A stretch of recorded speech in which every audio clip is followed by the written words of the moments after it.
For a long time, the Abyss was a known location. However, it was not accessible until the Zamorak Magical Institute accidentally discovered how to teleport to it during a routine teleportation experiment. The Abyss is both the glue that holds planes together and a buffer between planes like Gielinor and Xanaris. The Abyss is considered the edge of reality, and does not conform to many of the laws of nature. Time and space are distorted in the Abyss. The same teleportation spell can put their caster in wildly different locations in the Abyss. People can spend hours in the Abyss, and return to another plane where mere moments have passed. When a spellcaster teleports, they are not going directly to their destination. Instead, spellcasters momentarily enter the Abyss before leaving for their destination. This was first noticed when players encountered the Lost and Found random event, where they may become stuck in the Abyss. The Zamorak Magical Institute took an interest in the Abyss when it was discovered that rune crafting altars could be accessed through it. Because the Saradomin-aligned wizards held a monopoly on rune crafting altars,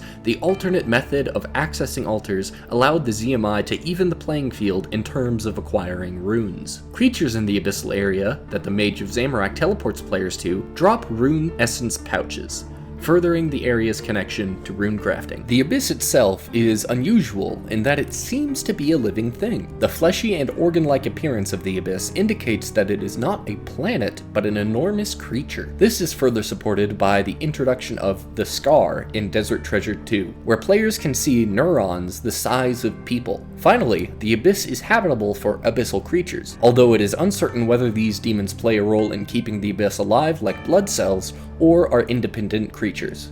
The Abyss is home to a variety of creatures. Most notably, the Abyssal Demon, which also appears in Gielinor, is an iconic creature. It drops the Abyssal Whip, which is the spine of an Abyssal Demon. This established the theme of abyssal weapons being the body parts of creatures in the Abyss.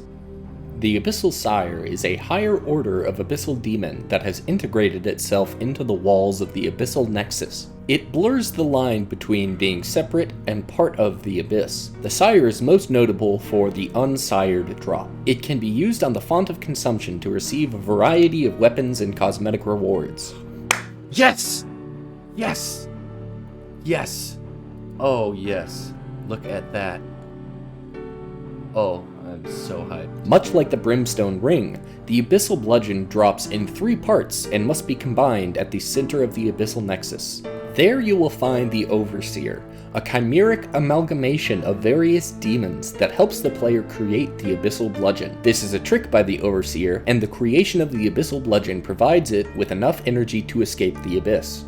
Where it goes is unknown, since multiple worlds can be accessed through the Abyss. However, the Overseer leaves the player with the ability to make more Abyssal Bludgeons. The Leviathan is not originally from the Abyss. Instead, the Leviathan was pulled into the Abyss along with an entire Zerosian fleet through the Scar. The Scar was created when Perseria attempted to teleport reinforcements to the Battle of the Eye. This trapped Perseria, their fleet, and the Leviathan in the Scar. The Leviathan, lovingly dubbed the Disco Snake by players, is a sea monster that adapted to life in the Abyss. It is known for the Venator Visage, which is used to create the best-in-slot ranged ring, the Venator Ring. In addition to this, the Leviathan drops the Virtus Robe set, the Leviathan's Lure used to create the Soul Reaper Axe, and this.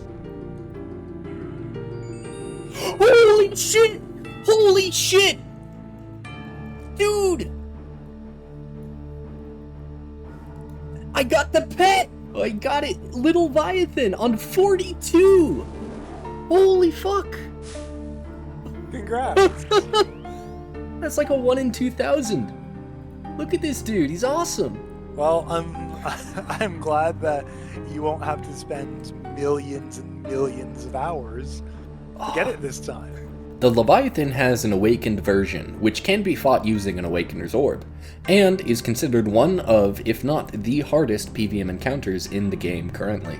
One lingering question is why players become Skuld when teleporting with the Mage of Zamorak. One explanation could be that teleporting in and out of the Abyss is a violent process, and since the player is in the wilderness, the injury to the Abyss counts as a PvP encounter. Currently, Abyssal Demons are held back from Gielinor by the Watchers of the Eye. Players can participate in the Guardians of the Rift minigame to help the Watchers of the Eye defend against creatures emerging from the Scar.